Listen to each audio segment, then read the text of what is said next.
in the sport of boxing, in the way how I prepare for everything and anything. And so I'm willing to do whatever it takes to win. And in boxing, there's always going to be those moments. I'm never afraid to get into those moments. And so when the moments happen, we will be tangling. And we'll be waltzing for sure come the 25th. There's no, I'm a man just like he's a man. I'm going to show that I'm a man too, you know? And so, but this man has a lot more in store and tools to use. But I will show that I can get in your game too. And, you know, secure the victory is what it is. But fireworks definitely will be happening that day. I'm prepared to get hit. I'm prepared to do the hitting, and I'm prepared not to get hit. He didn't want to box. He wanted to actually prove that he could punch with you. He was like, what the fuck is this nigga, right? Oh, okay, you want to go to sleep. You tired. Welcome to BodyWork. Welcome back. It's Michael Rogers. Welcome to BodyWorkBoxing. Check it out, man. DemetriusAndrade finally gave me the signal that I was looking for. You know, I was trying to decipher because I know the personality is a little bit different. I even reached out to Andrade, man. I want my interview one of these days, man. Last time I was trying to help promote the man, I put out something that it was It's Me Again, when he was fighting Demond Nicholson, and he shared it on his story, man. So I salute, man. I was supporting it, and I think back to a time, you know, when I was co-hosting with Amin, and we got on the subject of Andrade because just like David Benavidez, a lot of people may not realize this, I was kind of hard on Andrade. I said, you know, I was like, it was some of the choices, and then, you know, my boxing mind got working, and I said, you know what, let me start thinking more and more about the business. Not that I'm an advocate for the business, I'm an advocate when it comes down to making moves that's going to actually preserve and prolong the sport. So I said, you know what, Andrade made some deals, maybe the power of the beat had held him out. I said, what he needs to do is go ahead and show that he wants the big fights, go over to PBC, see what them guys are talking about, because it wasn't working out for him over there at the zone. You know what I'm saying? So I was right. I was like, you know, on the show, I was like, man, let's just show him some mercy, man. And then slowly but surely, he came out. It was announced that he was going to be on the Tank undercard, and everybody was like, oh, is it true? You know, is he really going to get down with the PBC? And then we heard all these fight talks, because before it was announced that Benavidez, you know, had wanted a lot of cheddar to actually see that man. So the Boogeyman moniker had preceded him up until that point, and we know what they refer to David Benavidez as, the Mexican Monster. So we got the Boogeyman against the Mexican Monster, and I'm just like, man, like 2023 has been epic when it comes down to getting the good fights, man. You know, so if you don't get distracted and you really look at what's going on, all these title fights, all these changing of the guards, you know, new news just came out about Boots. That's a whole new situation, you know what I'm saying? But 2023 has been really good for us. And I said, you know what? I got to 80% of the time, I got to focus on the positive things that's going on with boxing. And that's what I'm trying to do. 20%, I can do whatever I want. You feel me? But I was listening for something, man. I kept watching different interviews and this and that. And I put out the one about this being the spookiest fight in boxing. I do not think that this fight is going to go the distance. I do not think this fight is going to go the distance, right? But I was looking for something for Andrade to actually say, you know what I'm saying, to help push me over the hump, you know, because I was like, look, David Benavidez won me over against Caleb Plant. You know, I'm high on Caleb Plant, but something just thinks that, man, sometimes that pre-fight energy or that way you feel before the fight, when it comes down to Caleb Plant, here lately, it just hasn't translated inside the ring. Now, that's not a knock on Caleb Plant. Maybe it's something. Maybe these guys are just something different. You know, the guy that he facing. We all talking about Canelo Alvarez, David Benavidez, and, you know, Caleb Plant has a nice resume, but he's very good with his feet. You know what I'm saying? He's a sharpshooter. He's not known to be a power puncher, but we've seen with the dog, Darrell, that he can actually get the job done with a little body head. You know what I'm saying? So we know he can get the job done. But guess what? Boo Boo said, I'm not Caleb Plant. And I was thinking, man, was he looking at the same thing I was looking at, man? Because I was like, man, it's the footwork. The footwork gonna be the difference, because we know that David Benavidez is kind of like, he doesn't really necessarily cut the ring off. He'll kind of follow you around a little bit. He has an accumulation of punches, thudding punches. I don't think he's perceived as a one-punch knockout artist. I think Andrade can be. He's very opportunistic coming from that southpaw. And a lot of people say that the man's a little bit, he's wiry, but he's awkward. Got a good rhythm.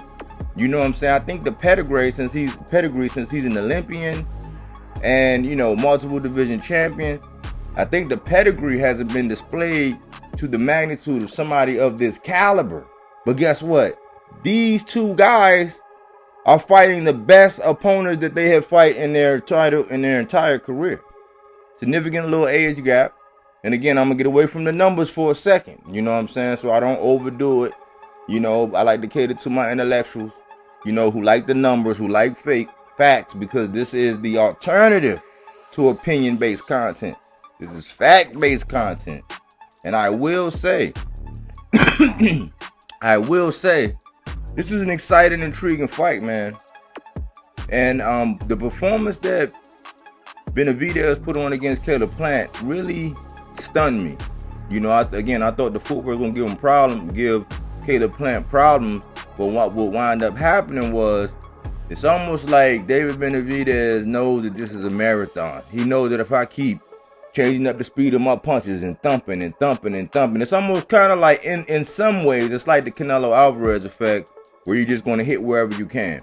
I think he does an excellent job with changing up the speed on his punches, and I think in time he might get faster as he get in the rhythm and develop a rhythm, and the next thing you know, you're behind on the scorecards. You got to do something against him. It's getting late. He done put a lot of water in the basement or wherever he could. You know, I mean, I like to see both of these guys go to the body. You know what I'm saying? Because this is body work. You know what I'm saying? I love that body work. But, you know, I'm intrigued. I don't know who's going to win this fight. Again, I was hard on David Benavidez. He won me over after the Caleb Plant fight. I said, you know what, man? This young man is earning his stripes. He's earning his way. DemetriusAndrade, he earned my respect by going over to the PBC, calling for all of the smoke, and now he's saying all of the names. And here he was on Morning Combat Sports with Brian Campbell. You know what I'm saying? Excellent interview. Salute to you guys for doing your thing. But he was able to draw out, you know, some answers, and he was playful and everything. He talked about a little bit about Canelo, you know what I'm saying? But this is the fight at 168. You know what I'm saying? If we don't look at the talented Mr. DavidMorrell, if we take him outside of the picture, we take out Canelo outside of the picture, these two are the best guys at the division. Even though DavidMorrell, he's still making his bones, but he's looking like a boogeyman of some sort. Well, we get this coming up soon, man. It's at the end of the month. You know, both of these guys, when I listen to both of these guys, they're both talking about stoppages. That's why I say I don't believe that this fight goes the distance. I definitely believe it's gonna be at least two knockouts. I mean, two knockdowns in this fight. You know what I'm saying? I think that on Andrade, you know, he has, you know, a lot of the guys I've been talking about lately been classed as front runners. You know what I'm saying? He's labeled as a front runner, somebody who like to, you know, gain a lead in, you know, early. He might even put you down on your back pockets early in the fight, and then he'll coast to victory. Don't think he can afford that luxury with Mr. David Benavidez, because I think maybe Mr. David Benavidez, in figuring you out and then thumping on you and wearing down your arms and touching whatever he can touch, chest, face, body, liver, you know what I'm saying, arms, forearms, gloves. I think he want to touch everything, you know what I'm saying, over time and wear you down. And just when you think, oh, okay, I done seen it all, he likes to turn it up.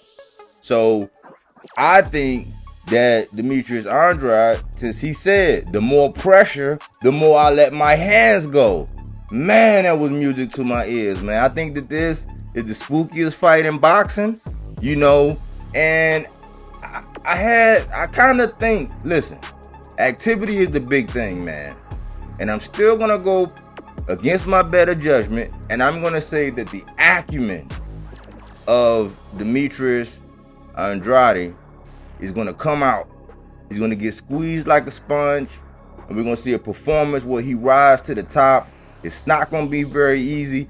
He may even face some adversity by touching the canvas, but I think that he's a little older. He understands that these opportunities don't come around that much, and I do know that he understands that he's a big threat. You know, some people might perceive him as high risk, low reward right now. You know what I'm saying? I don't know what the bag is attached to the name, you know, but it might be even more difficult if he's to be able to taste defeat, you know, because we got to think about what happened with Regis.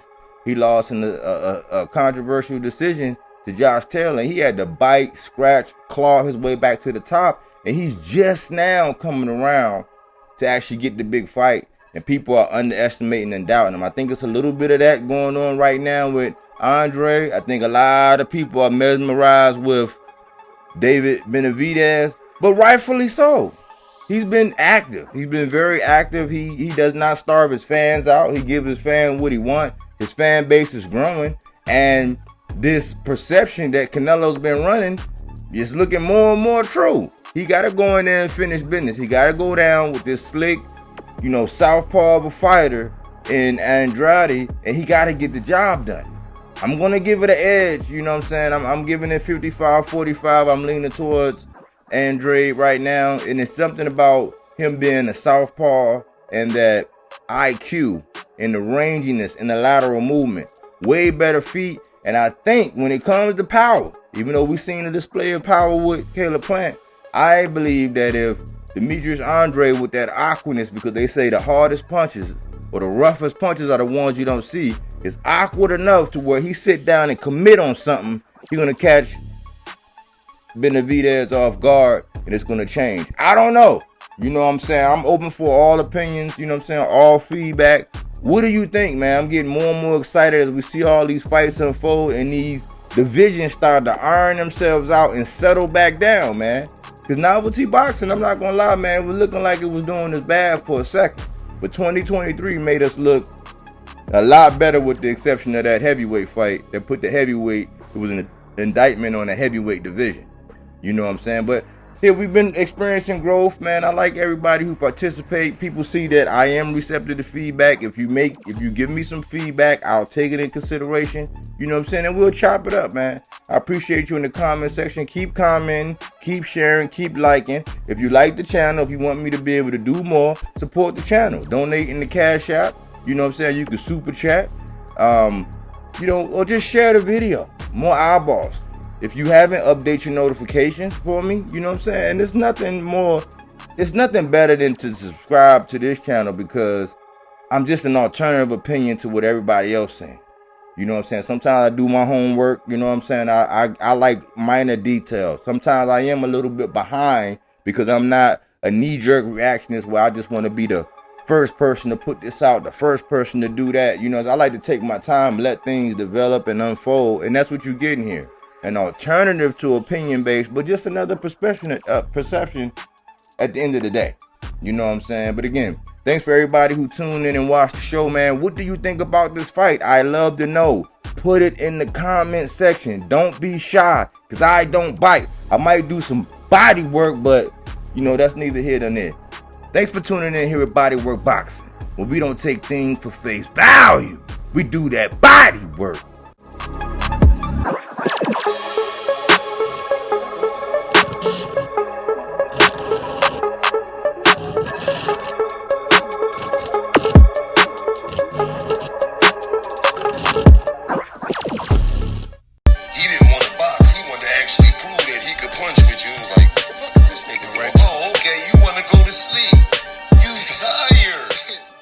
Welcome to